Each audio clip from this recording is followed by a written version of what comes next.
morning, everyone. 大家早上好，请问可以听得见我讲话吗？ Alright. Okay, so 整个 workshop 我会用英文去present 啦。First thing.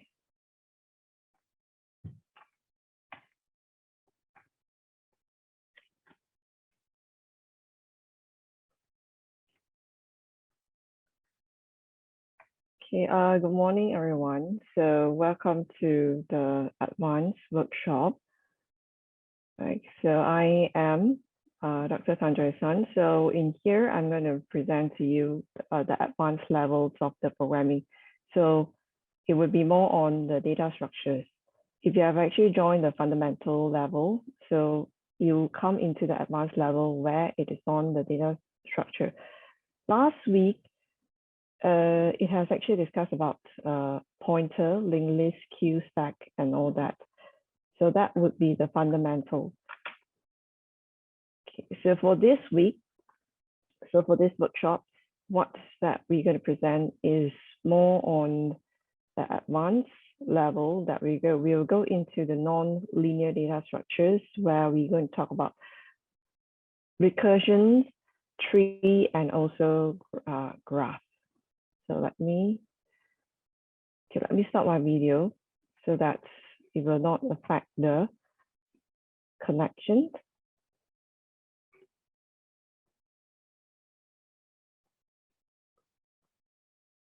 Okay. All right, so now we're going to start with the content. So these are the things that we're going to present over here. First is the introduction to recursions, then tree. So for tree, we have binary tree, binary search tree, and graph. We're going to go into the depth first search, breadth first search, shortest path, minimum spanning tree, and also some of the examples. For recursion is actually the functions that call themselves. So can you only solve a base case that it will divide problems up to what it can solve, what it cannot solve. So a function normally that is going to launch a new copy of itself to solve what it cannot solve. So eventually the base case gets solved, get plugged in, works its way up and solve the whole problem. So probably thinking that I'm just reading the whole thing, right? But don't worry, that I'm going to show you the examples that how the recursions that it's actually working. So for the tree and also for the contents that we have mentioned just now, they are actually using the recursions. It can use either recursions or iterations to solve it. So to solve the problems at trees and also graph, first thing you need to know about is recursions. Examples over here, okay? Recursions also occur when a method invokes itself to do part of its work. So from the functions that shows over here, first thing is that we have public void T1. So T1 is the functions. And we have another one which is actually in the T2. So what happened is that when you see in T1, after the executions of T1, it will go to T2. But when it comes to T2, it goes to T1. So repeat again, go back to T1 and go back to T2, go back to T1. So this one, it will happen again and again. And you need to have a base case because it's kind of like it's trying to iterate again and again. So it might go until infinity because you have to stop it at certain limits. So that's why you need to have a base case to stop the recursions. So recursions, it has two parts. One is a recursive case where every recursive call must either solve part of the problems or reduce the size of problems. Then we have a base case that non-recursive parts to actually terminate. So we're going to use this case study, which is a factorial, that's to explain on how recursion works. So if you're using the iterative methods, you're going to use the loop to calculate the factorials. And you can also use the recursive methods. When we look at the iterative methods, that when one, okay, it will be one if the n is equals to 0. So this one, it will be the base case, because when you start to iterate it at one time, that you're going to go and the n will reach to be 0. Then you assign it to be 1. But when n is greater than 0, then what you need to do is you have to n multiply with n minus with 1, multiply with n minus with 2, and so on until 3 multiplies 2 and multiply with 1. But when we look at the recursive methods, that we also have a base case that when n is equals to 0, then you're going to get 1. However, when n is greater than 0, then it would be n multiplied with factorial n minus with 1. When we look at this factorial n minus with 1, it is actually similar to this fact 0 here. So now since this has become 0, so it means that 0 plus with 0. Okay, so it goes to 1 plus with 0. Why? Because when I return sum 1 minus 1, it is 1 plus with 0. So it means that this whole thing with it is actually sum 1, that you get the values of 1. Revert back. Okay, revert back. Don't forget that you have to revert back where you get this sum 1, it is actually 1. So revert back here, you get the values of 1. You have to 2 plus with 1. You get 3. So you get 3. Go back. Okay, you have to go revert back. That as because you're actually returning the values where sum 3 minus 1, which is sum 2, you get the values of 3. Then eventually 3 plus with 3, you get the values of 6. So here you're going to return the value. Eventually it's going to be 6 steps. You see out the results, you get the values of 6 over here. Okay, so it is actually going into the function deeper and deeper again until you reach the base case, where in this case here, the base case is 0. So when you reach the 0, that it cannot proceed anymore, right? So it will reverse back, okay, do whatever that is needs to reverse back and gets the reach until the first stage. Then it will give you the values that you want. So this is the sum. Now, if we look at the factorial case,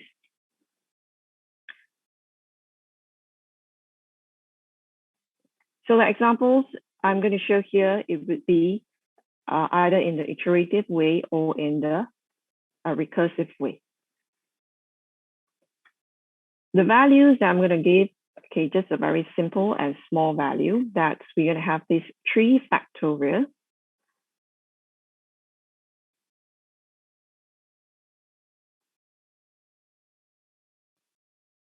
So for 3 factorial, we know that the values that we get is actually 6, right? Because 3 factorial equals to 3, okay, multiply with 2, you multiply with 1, you get 6. Okay, in here, we call our factorials of value by recursive factorials. We call this function. So this is a function where we're going to pass in, okay, value, it would be equals to 3. Here, if the value is equals to 1, return 1. So this one would be the base case. Okay, so we see out the values we get is actually 3. Okay, in the first round, the values is actually 3. Then we go in, that will trigger the recursive factorials of 3 because it's from 42. It's going to return the value multiplied with recursive factorial value minus 1. So similar to the sum examples that shows just now, where it will call the function again. go into deeper where this one, recursive factorial 3, it will be 3 multiplied with recursive factorial 3 minus with 1. But what is the recursive factorial 3 minus with 1? It is actually recursive factorial 2. What is the answer for recursive factorial 2? We don't know yet. Go back to the function again. Okay, it will be recursive factorial 2 to 2 multiplied with recursive factorial 2 minus with 1. When it reached this recursive factorial 1, so it means that it's actually 1, right? The value. What happened? It passed in the values of 1. When it's actually passing the values of 1 means that you have to return 1. So that's why you can proceed with 2 multiplied with 1, okay, from here. That you get the recursive factorial 1 is actually 1. So 2 multiplied with 1, you get 2.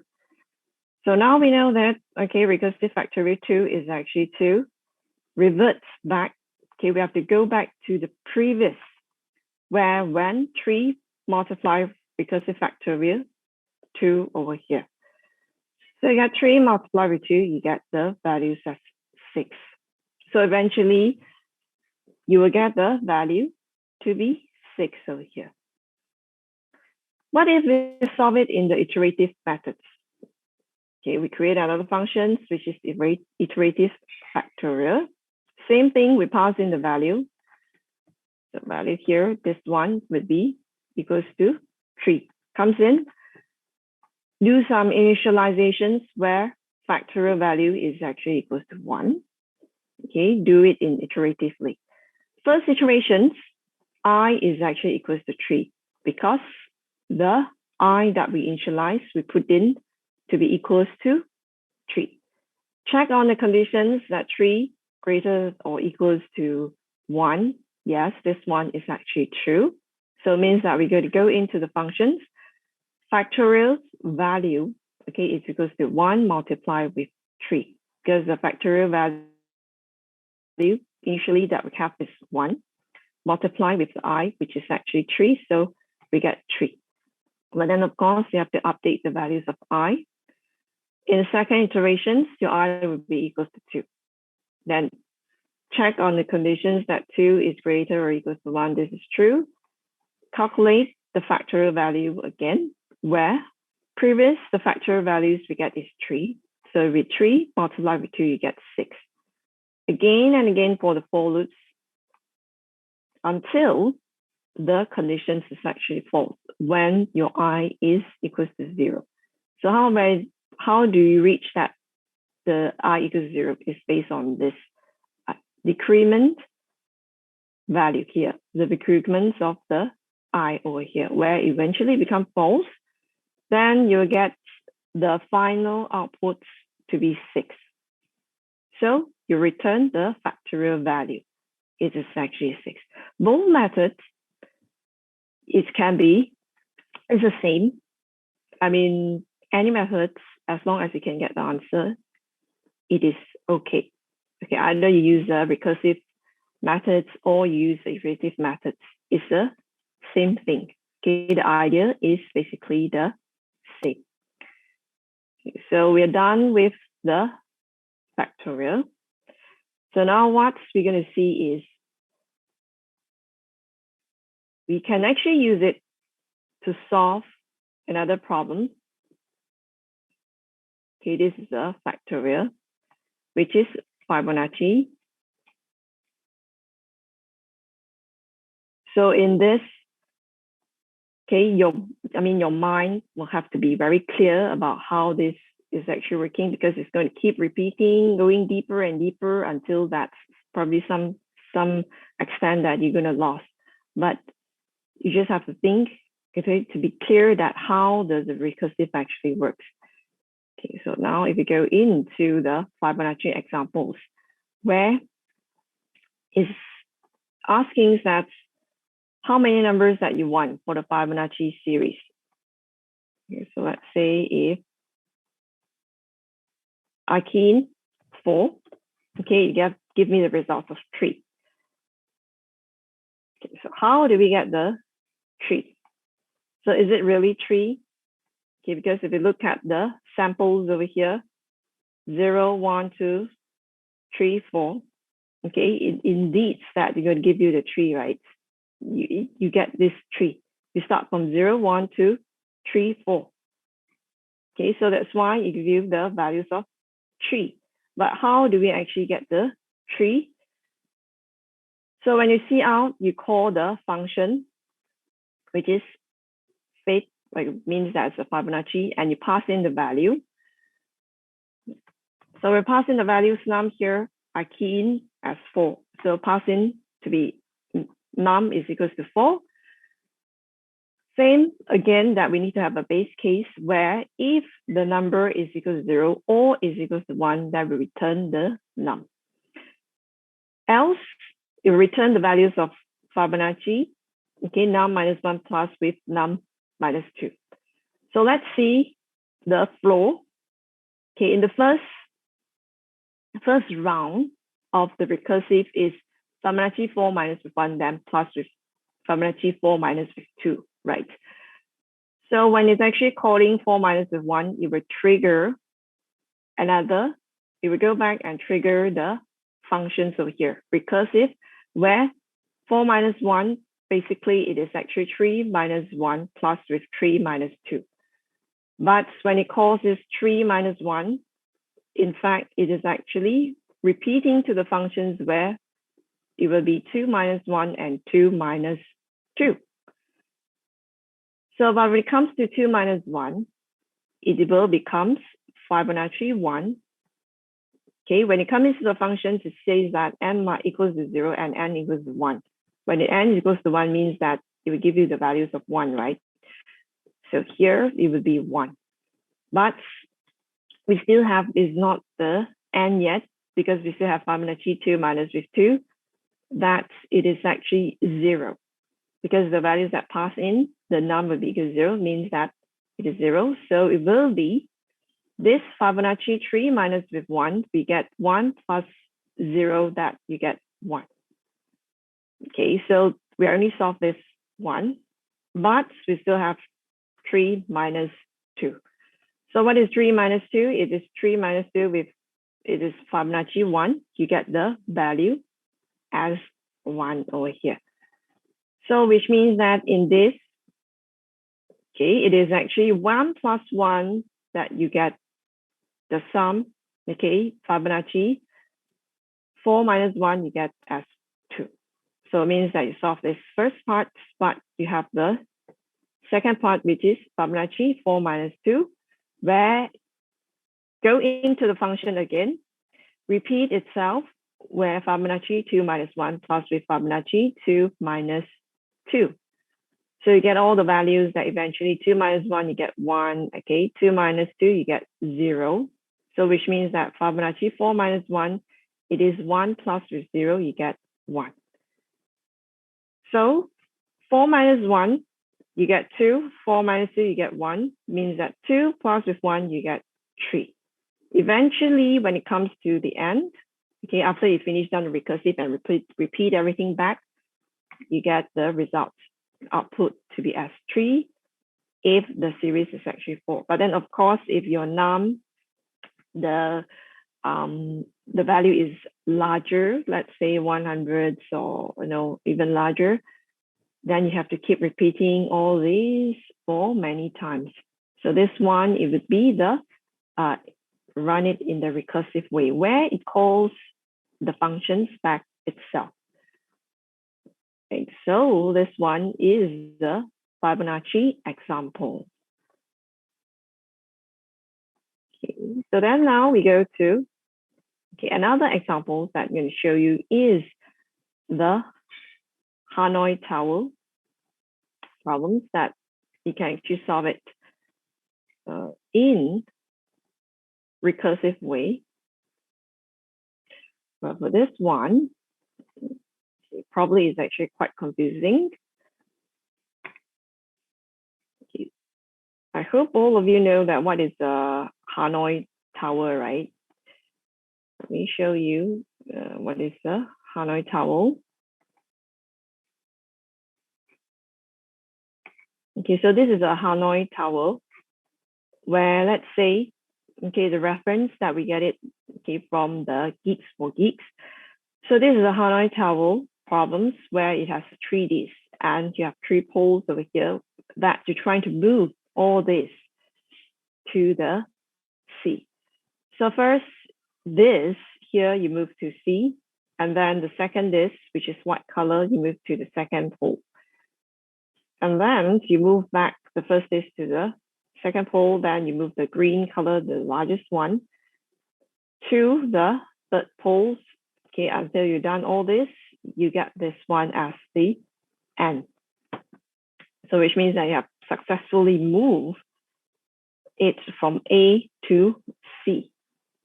But of course, the rules, there's a certain rules that you need to follow is the this that is actually under, it cannot be larger than the one that is on top. So these are the rules that we need to follow. But how are we going to solve this? Using the recursive methods. Okay, so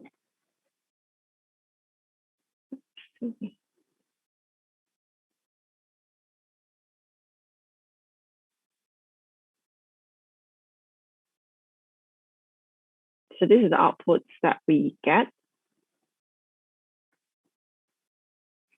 Okay, so now first thing is n equals to 3, which is number of this. So let's say we have number of this is 3, that we follow these examples over here. Okay, then immediately, second one, we call the Tower of Hanoi, which is the function that we're going to pass in n, the numbers of rods. 3, okay, A, C, and B. A, C, and B that we come in over here. So this is the functions that we're going to start the recursive. If n equals to 0, then we just return to where it comes from.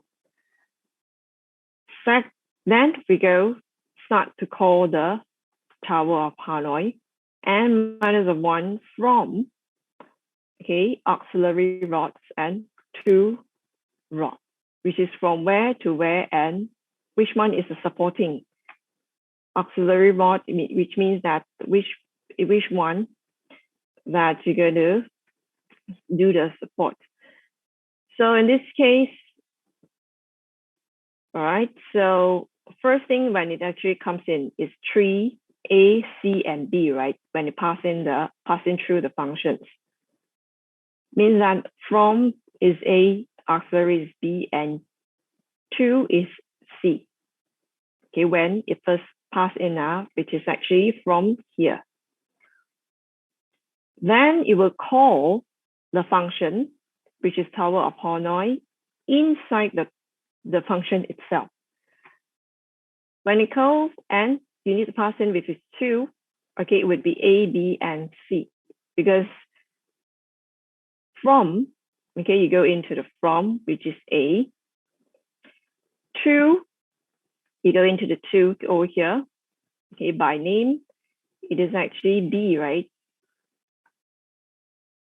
Okay, 2 is actually C, sorry. But you got to put in, okay, you have to fix. Because in the second place here is actually auxiliary rods, where it is actually B. Because you remember that in the first, when you pass in this ACB, that aux is actually B, so we have to arrange it that A, B, and for the 2 rods, it is C. So we go in that 2, A, B, and C over here. Call the functions, come up. Okay, so when it comes in, is not n equals to 0 yet, right? Because we pass in as 2. So 2, when it comes in, is 2, A, B, C, where from is A, okay, auxiliary, it is actually the C, and 2 is the B. Not n yet means that we have to call this Tower of Hanoi, this function again, where it is 1 A, C, B. Okay, so from is A, ox is auxiliary is C, and to is B. So we come down, go in again. That's where n equals 2. Then it becomes that 1, okay, ACB. Then you repeat again until your n is 0. Okay, it goes back n equals to 0. So when it actually ends to 0, what happens? We start to revert back that because it's going to returns, right? When it starts to returns, what happens? It comes over here, that is going to come down over here, where C out move this n from rods, okay, to which rod. So when we come down over here, okay, we get it from here, where it is this one. It is actually from, okay, you can see here, from to this rod, which is rod of C. So you move this one from A to C. Okay, then we have successfully moved from this one from rod A to C, right? So what happens? We have to go back. Okay, we have to go back to the 2 parts that we have actually solved this. We go back to the 2 parts. And same thing also. Okay, we're going to see out that we're going to move these 2 from A to B and move back again. That you're going to move this one from C to B and so on. Okay, until repeat again and again. Okay, until it is reaching the end of the recursions. So that's why you can get this output over here. Okay, I'm not going to explain, go through to you one by one, but you can actually, if you have time, okay, you can go back and trace it one by one slowly by yourself. Okay, be careful that it's actually quite confusing. Is here that how the idea is going to work is that, let's say this is a tower of Hanoi. Okay, not true for this, but it's actually a 3D where you can actually, how does it actually move? And it is actually solved through this recursions, Tower of Hanoi, that you pass in all the values. One thing that you need to know is the logic. Okay, it has to be very clear. Okay, due to time constraints, so let us move to the next part. Okay, this one is the recursions. So this recursions, we're going to bring it to the tree. Okay, let us continue. We're going to go to the tree that we're going to implement tree. So when you talk about data structures, you can actually arrange your data in the tree forms. Let's say the family tree. In the tree, what we have roots, we have leaves, and also we have branches. The one that are at the top here is considered as a root.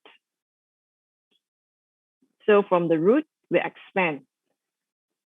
Okay, we expand E and L. Okay, E will be the left son of the H, and L will be the right son of the H. Start to expand again. Okay, just like a family tree where it's going to expand, right? So E expand, maybe get married, okay, and expand that you get B and F. So L also expand J, M until the end. So the one that we have, you can see that each of these nodes here, leaves here, they have connections with each other. Okay, so that we know that, okay, H, it has left son and it has a right son. Same, right? You have first son, okay, maybe the second one is daughter, or same over here, that you have branches to show you where does it actually expand to. Okay. So it's like a view of a tree in the upside down. Here is the root. Then it starts to expand. Then it has leaves, And then the branches that shows that, okay, which leaves is belong to which branch. But then of course, a tree, if it is too big, then you wouldn't know that which leaf is which branches, right? But if you want to trace, it is actually possible. So let's say you want to trace back who is your ancestor. So probably you can actually trace back, okay, maybe you are the son of once emperor or something like that. So that is how the tree works. So why do you study the trees? Is finding that it would be easier when we look at in the hierarchical way. So let's say the structure, it has the hierarchical relationships between the nodes. Then it is actually easier to solve if we put it in the tree. If let's say we don't have a family tree, do you know that who is your ancestor? Do you know who is your great-grandfather or who is your great-great-grandfather? Well, if you have a tree, then it would be easier. Then you can go, okay, follow this. Okay, I'm from this branch. Okay, and then, you know, okay, this is my father. And then this is my auntie, who is my uncle. Okay, you know all these things. Why? Because all of these, they are in a hierarchical relationships that you can trace back. So the conclusion is link data together in a hierarchical manner that help to solve problems related to hierarchy. Terminology: each tree will have a unique node, which is called roots, which is the top node, right? Because you need to have a root, then only you can start to expand. Tree has recursive parent-child relationship between the nodes. For example, here, E is a son of H, where H is actually the parent. Like, let's say F is the son of E, but which son? Right. Okay, is the right son of E, and E is the parents for B and also F. So these are the relationships for the tree.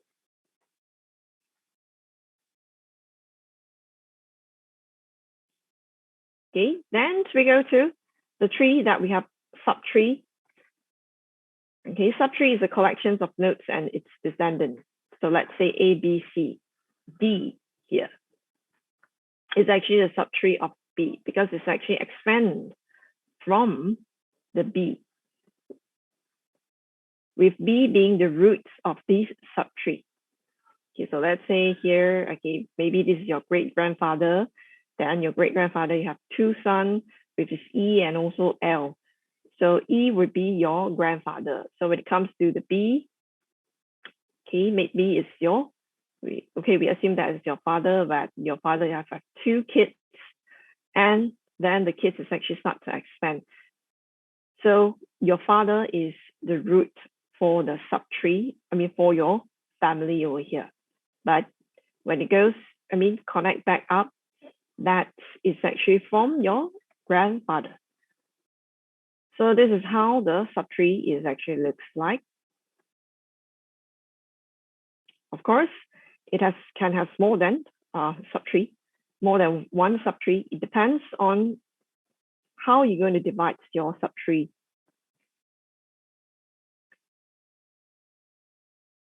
Okay, so in here, so let's say we divide this part. Okay, this is actually the E and this is the L, where this is subparts.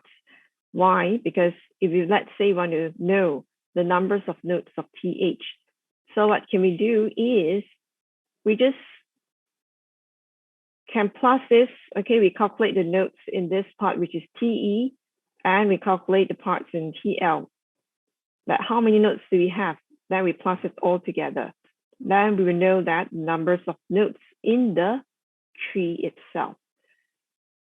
Okay, but of course, if the tree is actually empty, then we'll say it as 0. Otherwise, it will be 1 plus with the numbers of nodes in the part E. Okay, this side, and then we plus with the side of L over here. So it can generalize that the subtree concept a tree with more than 2 sons for each parent. So a tree is either empty or it consists of a N0, okay, nodes such that N1, N2, and Nk are its children. You can see that one root, it can have a lot of children. Then from here, we actually start to expand. Then N1, N2, Nk becomes the roots of a subtree.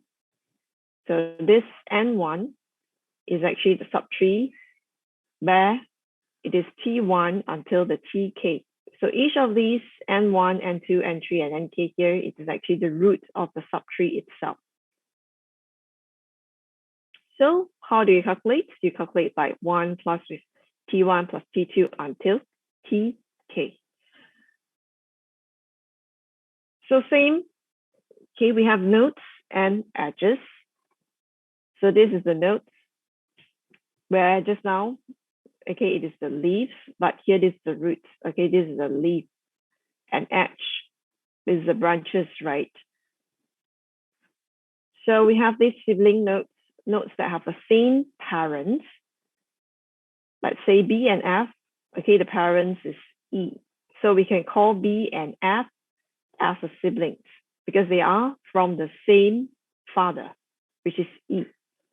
J and M, they are siblings too, okay, because it's from the father L. F and J, we cannot say as a siblings because they are not from the same parents nodes.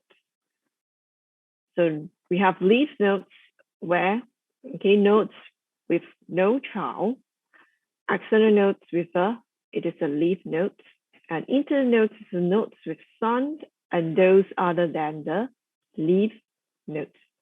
So this, which means that this one, we call it as external node. And this one, let's say B, we call it as the internal node.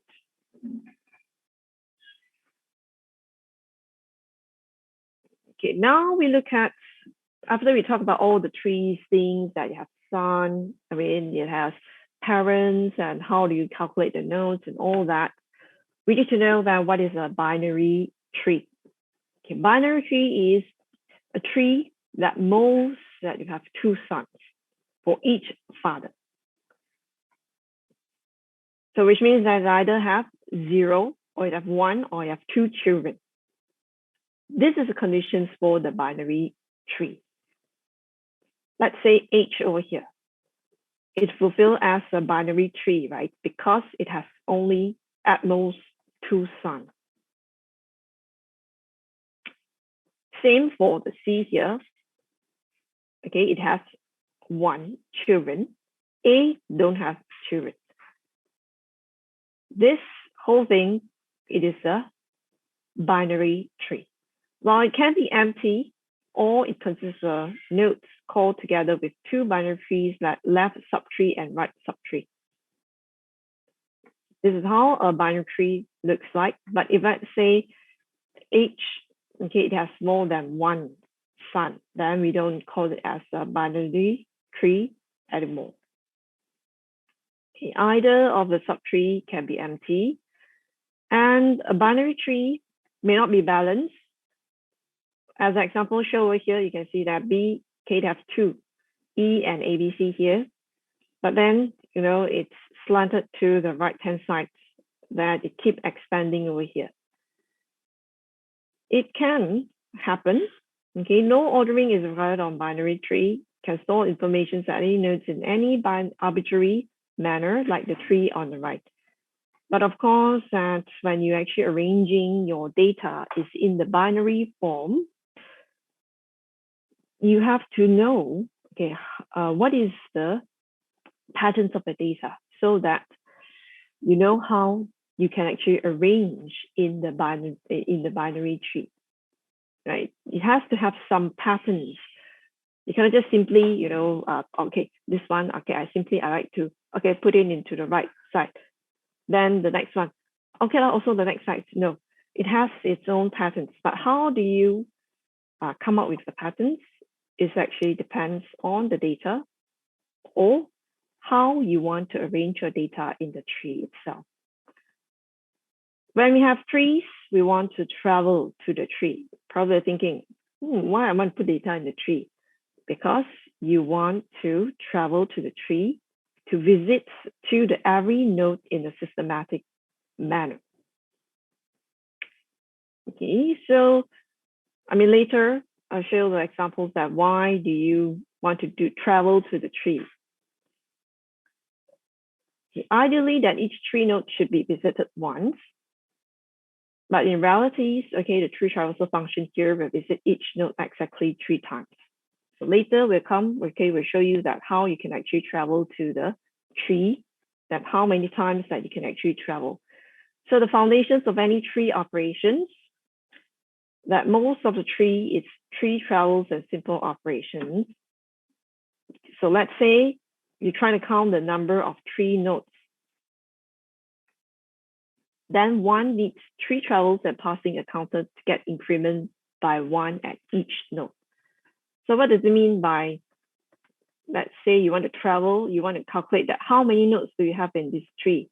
So what you do, you go from root, okay, you start to travel all around the tree, okay, to start to calculate that how many nodes that you have. Okay, but what is the purpose of calculate how many nodes that you have? Well, it actually depends. It must have a purpose, right? That you want to calculate the numbers of the tree nodes. How to do the binary tree traversal? Okay, normally in the binary tree traversals, what happens is for a tree, you have branches that you have left and right that show you just now. Normally what they will do is you go to the left side first, okay, travel to the left side. Then after you're done with the left side, okay, because sometimes when you reach that there is no more extensions, no more branches, then you go to the right-hand side. So all these done in the recursive modes. Okay, visit the left sun first, okay, since the purpose is to travel. And then after done with the left sun, you go to the right sun. So if you ask me, why don't we just go to the right sun and then go to the left sun? Would it be not fair? But then, okay, this is just a tree that the patterns is go to the left sun, then go to the right sun. But then of course, if let's say you want to think about that, I want to visit the right sun first, then only go to the left sun. Yes, you can do so, but just make sure that everything is working properly. Okay, but when after you visit all this, right, at the end you have nothing to visit, then you have to click on the empty tree. Okay, you can see here any tree operations without this pattern embedded will be likely not working. So they're asking me that you go to the right and then go to the left. Is it working? Well, you can try it out yourself and see whether it's working or not. Okay, so tree traversals guarantee that each node will be visited in a fixed order as shown below according to the arrow. So let's say we start with a D. Okay, we go to the B, 1, 2, then we go to the A. When we reach A, if we follow these algorithms, A here, you have to go to the left and right. So even though you know that for A is actually the last nodes, that it doesn't have a left and right, but you still have to go to the left and also the right also. Then only, okay, you go back to the B, and then same for the C is B, you come down. Even though you don't have the left and right, you still go in and go to the left and the right and then go up. Then you backtrack, okay, back to the D. Because you have visited the left side, the left side here is the 1, and then now we are going to the right side. So come down. Okay, same pattern. That's what happened. Okay, go to the left here, and then go up until the end. So the traversal patterns, we can summarize it that is in the counterclockwise manner, okay, as shown over here. So in total, 15 copies of TT has been created with each processing of 1 node.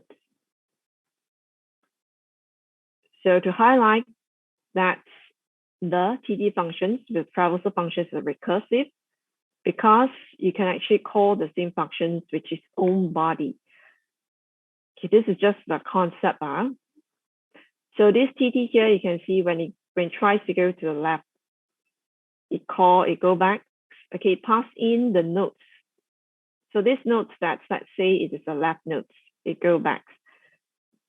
Then it will returns when, let's say it doesn't have any nodes. So you can see here like A, you don't have any nodes, then it come down. After it's done with the left, then it goes to the right.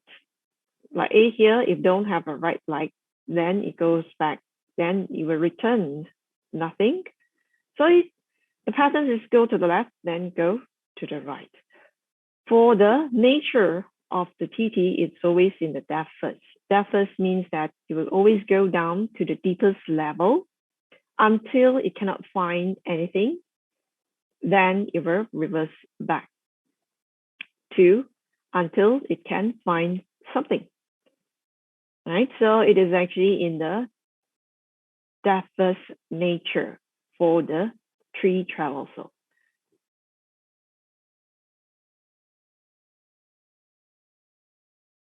So for the processing order, it has its own processing order. But when you're visiting the nodes, okay, when you're visiting the nodes for the tree here, you can do it as a pre-order, in-order, or post-order. For pre-order is that you process the nodes in the first visit. In-order is you process the nodes in the second visit. Post-order is you process the nodes in the last visit. Because if you remember that I've mentioned, okay, in realities that the nodes, it has 3 times of visits at most. You have 3 times. So post order will be the last visit, where it is the 3rd time of visiting. So how do we actually know that first visit, second visit, last visit? Later, I'm going to show you the examples. Why do you actually bother on the processing order? Okay, does it actually matter that how you travel to the tree? Well, it is actually matters. Let me go to this one. Okay, it actually matters that how you're going to process the tree. Okay, but it might not matter that whether you visit your friend or taking the lunch first, but it does matter when you're doing cooking, running a chemical experiment, dressing up as a Superman, right? So like when you're dressing up as a Superman, you wear the pants first or the socks first. Of course, you need to wear the pants first, then you wear not the socks, it's a shoe. Because you cannot wear the shoes first, then only you wear the pants, right, for the Superman. So the order does matter in this case. Like when you do cooking, you want to cook Maggi mee. Do you cook the noodle first or you cook the soup first? But of course, it actually depends. Some people, they cook the noodle first, then they cook the soup. But most of the time, we cook the soup first. We let the water boil first, then only we put the noodle inside, right? So the order does matter, depends on the task. All right, so we can have the tree to be top down. Okay, if you want to process the tree from up to down, then it would be pre-order. If it's bottom up, then it would be post-order. Okay, so for example, here, pre-order. For pre-order, if you remember that the nodes visited first time. So let's say here we visit the D. This is the first time I encounter D, right? So I want to print out the notes, the name of the notes that the first visit. So I print out the D here. Then I travel left or right, left first, because the pattern is always go to the left, then only it goes to the right side. So you go to the B, print out the B. because B is the first time that we encounter. Then we go to the A. Okay, for A here, still, even though you know you don't have any notes anymore, but you still go to the left, then you go to the right. Then we do backtrack, go back to the B, because since B already printed, so what happened? We don't print it anymore, because this is the second time that you visit. So B, we still have the C, which is left side to visit.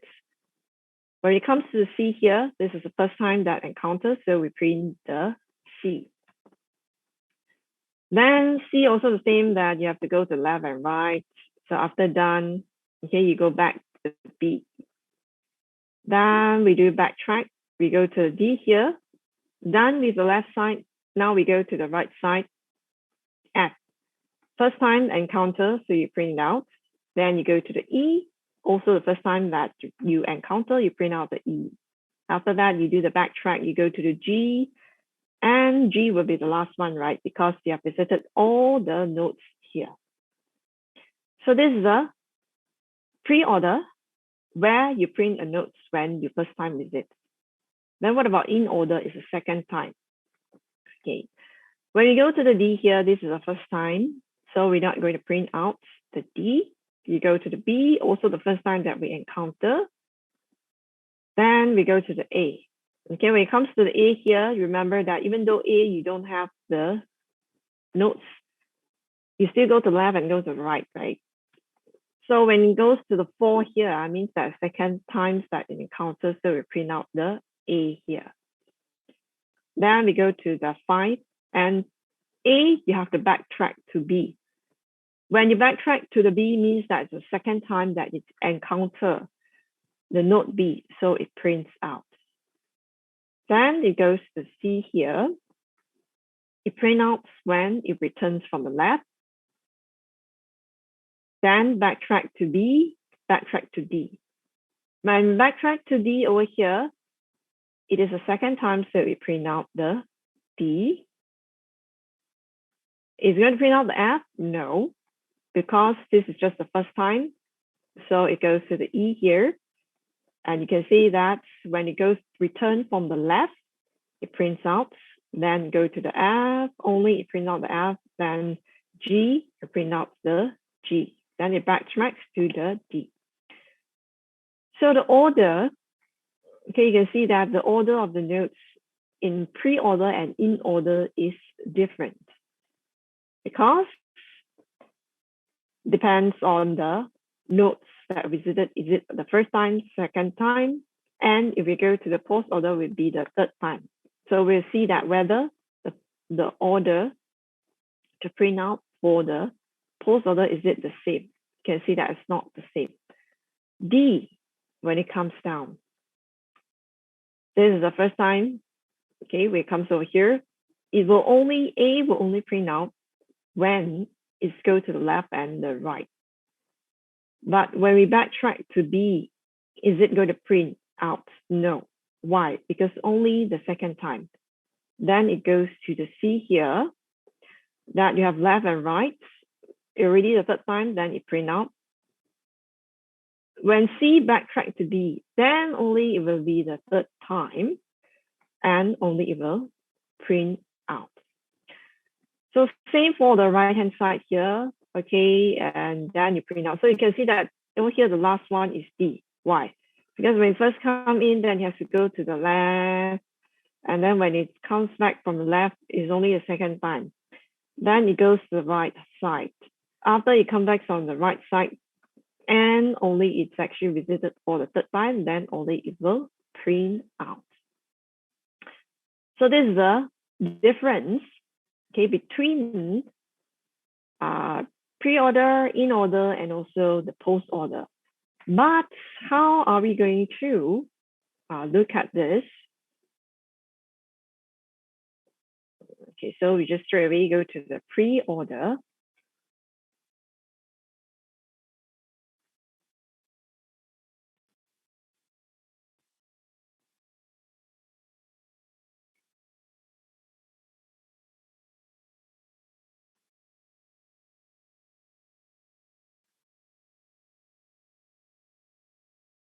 Okay, for example, that is how your tree looks like. The H, you have E, L, B, F, J, N, and all this. So this is in the pre-order where it's going to print out when it's actually in the first time. We go H, okay, E, B, and A first, right? You can see H, E, B, A. Then it goes to C, D, E, F, no, E, F, F, G. Okay, then L, J, I, and K, M.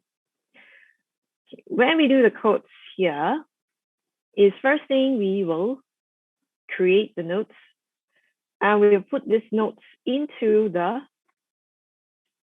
structure. Last week, probably learned about the structures of the class. Okay, so if you look at this notes, okay, with a star of roots. So this one is the pointer that is actually creating the new nodes to store, to construct the tree. Remember, like the linked list, that you need the pointer. So if we go to the node here, we see what is actually a node is about. So it's something like this, where it is the structure of the nodes. And we try to store data to be a character instead of number. So it is a character. So our type here is a character. And we have left nodes and also the right nodes. In the nodes itself, we have the constructor. That one is actually being called. So we'll store the data. And we have the left and the right to be noun first. So when H come in, okay, H would be the data, which means that it's actually the roots or the source of the tree. So when you start to build, you can see here that roots left is E. Okay, go to the left, that is actually E, and L here, which is to the right, that's L. Start to expand, roots left, left, left, left. So this one is B, and right, left, right, then left, right, then which is E. So of course, until the last one, which is left, left, right, right, left, left, right, right. So it's actually D. So follow. Depends on how large your tree is. So this one is considered a small tree that you're putting it in this form. Okay, next is that we go to the order of the roots. Call the functions of order for the roots.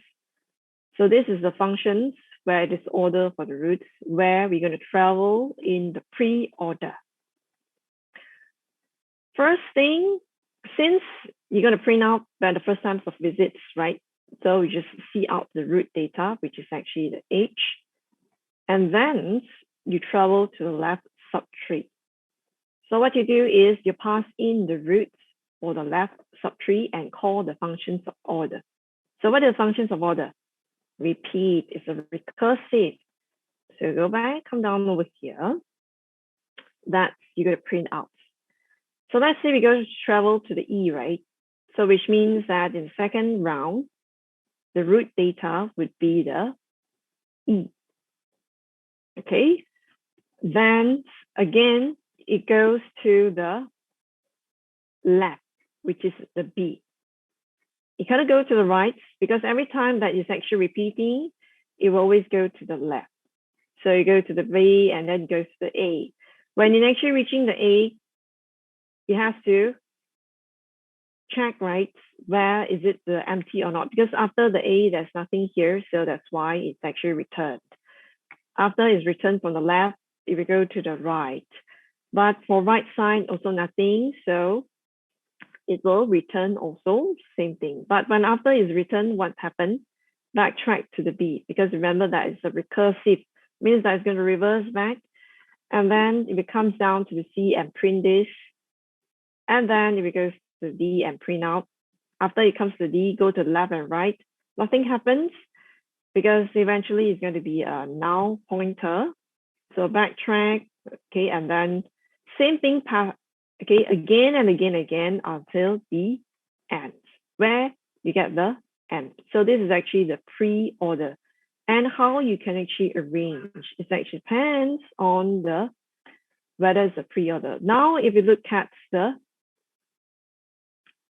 in order. So in order is the second time, okay? You print out when during the second visits, right? So is it going to be same pattern as the, is it going to be same as the pre-order? Okay, the way that we actually construct the tree is actually the same. So now if we go to the order. So if we go to the order here, it's the second times when you print out only when you encounter on the second times, right? So H, first time, no. Okay, go to the E, go to the B, go to the A. Yes, we print out the A first, then print out the B. Because when it backtracks means that it's already the second time. So you go to the C, okay, then it goes to D, then print D, okay, then yes, there's print C, okay, something like that. But when we look at the functions itself, is in order. In the pre-order, you print the data first, right? But in the in order, you print out after it's actually receiving the left side. Then what about the post order, which is the third time that visits? Okay, is it that you just change the order of the travels? You just change the order of the functions here? Well, the answer is yes. You just change the order of the statement. So let's see, we go. Okay, forgive me if I'm going for too fast. The way you construct the tree is the same, but you can see here, when it is a post order, that you print out last when you encounter the notes. After you go to the left and you go to the right, then at the third times, you go to print out. Only you will print out. So if we try to compare that first in the pre-order, you print out first, second time, okay, print out in the second, then third order, after you go to the left to the right, then only you do the C out. So this is the difference between the pre-order, okay, and in order and or the post order. So it depends on how you're going to arrange your quotes when you try to travel to the tree. Okay, so this is the tree traversals. All right. If we go to the next one, is the binary search tree. So it's going to be a 10. We have still have 10 minutes. So okay, let me continue this one. Very fast one. So the binary search tree is with the following, that for every node, we have left and right. So in doing the tree, the searching of the tree, which part that you want to search first? Okay, it's always search to the left, then only you search to the right. But which is the left and right? It's following the root. So roots is going to be the current nodes. Okay, roots is going to be the current nodes. You go to the left and right. But when it comes to the subtree, of course here, E will be the current nodes for the subtree. Left, okay, left, here this part is left and this part is the right. Same for the right side over here. Let's say if you go to the subtree of L, L would be the current nodes. And J, okay, would be the right, left side, and M would be the right side. So if you're trying to search through the tree, you can decide what is the patterns of the searching that you want. But of course, you have to know how you arrange your data in a tree form.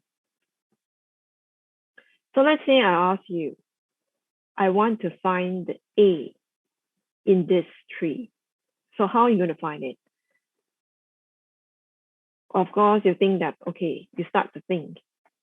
H, it will be the middle.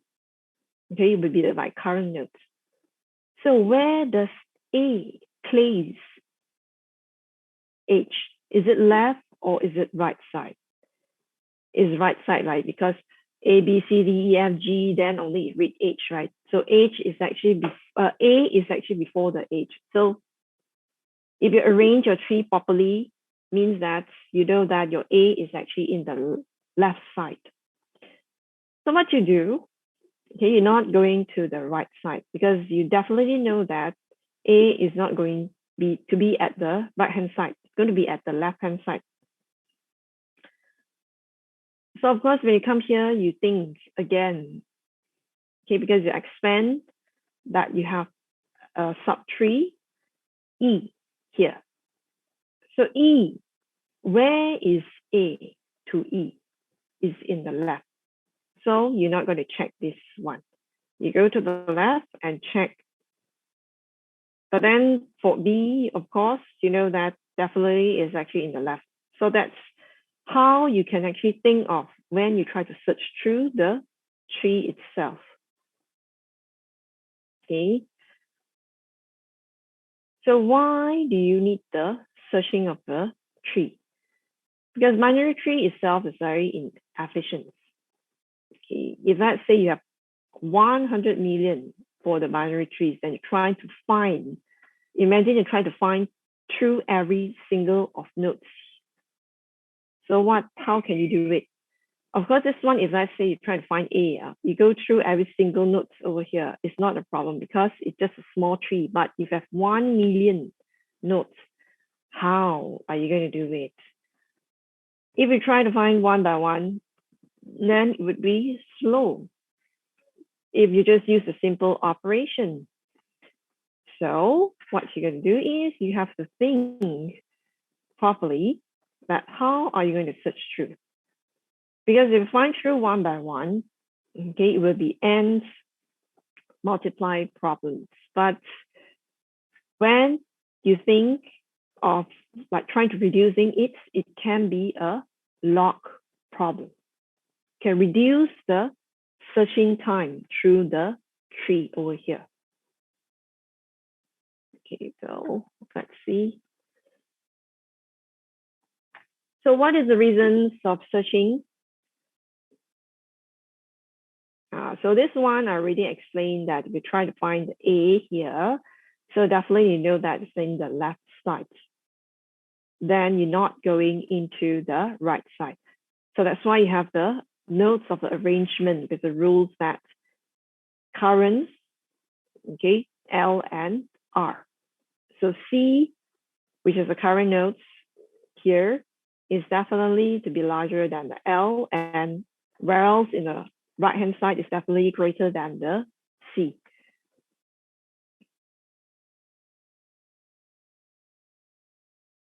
So you can see here that how many steps you go. 1, 2, 3. So it's going to go for the how many search? 4 search, where you can actually save the time to be log 2, because only you go to that 14 years is 3.2. So it is actually good. It is a good binary search tree. Okay, I think at this one, I'll continue after we come back from the talk by the special speaker. So we'll stop over here, then we continue. And after when you come back, we go to show you the codes of how the binary search tree can do. And also we go to the graph. All right, I'll see you in 11:30. Okay, bye.